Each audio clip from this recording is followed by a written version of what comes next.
Hello everyone, good morning. কেমন আছো সবাই? রৌদ্র ঝলমলের সকালে সবাইকে অনেক অনেক শুভেচ্ছা ও ভালোবাসা। তো এই যে সকালে ঘুম থেকে উঠেছি, তারপরে এই যে রৌদ্র দেখে পুরো অনেকটা জামা কাপড় কাচাকুচি করে ফেলেছি। তো মেলাও হয়ে গেছে। আর এই যে আগের দিন দেখেছিলে আমি একটা চাল কুমড়ো তুলেছি, তো দেখো আবার ফুল ধরেছে।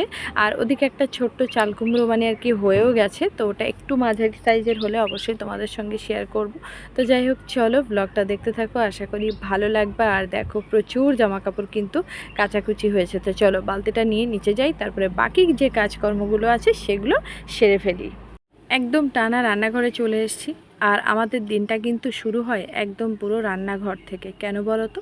আমরা যেহেতু হাউসওয়াইফ, তো হাউসওয়াইফদের চোখ খুললেই কিন্তু একদম পুরো রান্নাঘর থেকে তাদের দিনটা শুরু করতে হয়। তো যাই হোক, সকালে মোটামুটি সব কাজ করে নিয়েছি।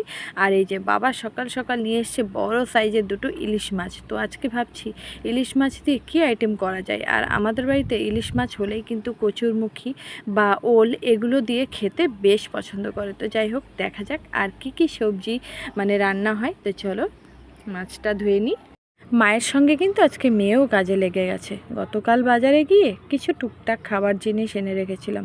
কি বলো তো, সন্ধ্যাবেলা না বেশ মুখটা অন্য কিছু খেতে চাই। তো তার জন্যে এই যে একটু নল পাঁপড়, ব্যাট পাঁপড়, পাস্তা, একটু চাউমিন, এগুলো মানে একটু কি বলে মটর, মানে ঘুগনি খাওয়ার জন্যে মানে প্রচুর রকমের খাবার জিনিস এনে রেখেছি, যাতে যখন যেটা মন চায় মানে তৈরি করে খেতে পারবো।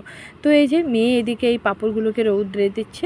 তো রৌদ্রে না দিলে কি বলো তো, এগুলো কিন্তু একদমই ফুলতে চায় না। তো তার জন্যে ওই যে ঘরে থাকলে কি বলো তো, খেতে মন চায়। তো এই যে সকাল সকাল মেয়ের বায়না শুরু হয়ে গেছে, মা আমি সকালে ভাত খাবো না, আমাকে একটু পাস্তা বানিয়ে দাও। তো যাই হোক, ভাতটাও বসিয়ে দিয়েছি আর এদিকে আমি করছি পাস্তা। তো ঘরে একটা জিনিসের অভাব হয়ে গেছে আজকে, মানে ডিমটা কিন্তু বাড়ন্ত। তো যাই হোক, ডিম বাদ দিয়েই কিন্তু আজকে পাস্তাটা করে দিচ্ছি।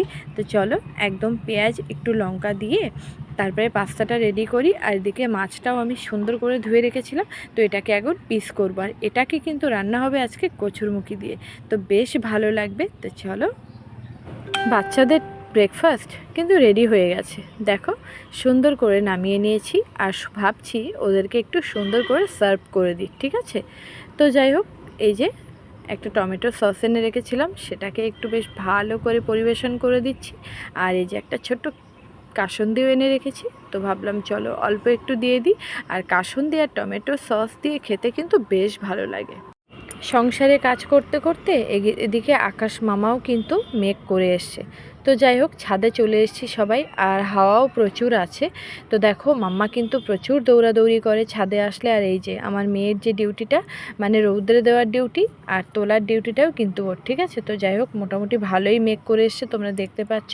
তো এগুলোকে নিয়েও নিচে যাবে। আর আমি ভাবছি জামা কাপড়গুলোকে তুলে নেব, তার কারণ যদি বৃষ্টি চলে আসে। দুপুরে খাওয়া দাওয়া করে তারপরে একটু রেস্ট করেছিলাম, করে এই যে এখন কিন্তু 4টে বেজে গেছে, মেয়ের টিউশন আছে। মেয়ে বেরিয়ে পড়ছে, 5টায় পড়া আছে। তো যেহেতু অনেকটা দূরে যেতে হয়, ওকে একটু হাতে সময় নিয়েই বেরোতে হয়। তো আর আমিও বেরোবো। তো মেয়ের যখন ছুটি হবে মোটামুটি ওকে নিয়ে তারপরে আমি, আমার মা, বোনেরা মিলে সবাই একটু যাব বাজারে। তো যাই হোক, কিছু কেনাকাটি আছে তার জন্যে। এই যে আমি আর আমার মাম্মা রেডি। তো মোটামুটি অটো দেখি কখন কি পাই। আর আমাদের এখান থেকে একটাই সমস্যা, অটো পাওয়া যায় না। আর আমার কিন্তু গোছাতে বেশ লেট হয়ে গেছে। দেখো মেয়ের কিন্তু ছুটি হয়ে গেছে আর আমিও চলে এসেছি। এই যে, আর এই পরিবেশটা দেখো কত সুন্দর, বাড়ির মধ্যে এরকম শান বাঁধানো পুকুর।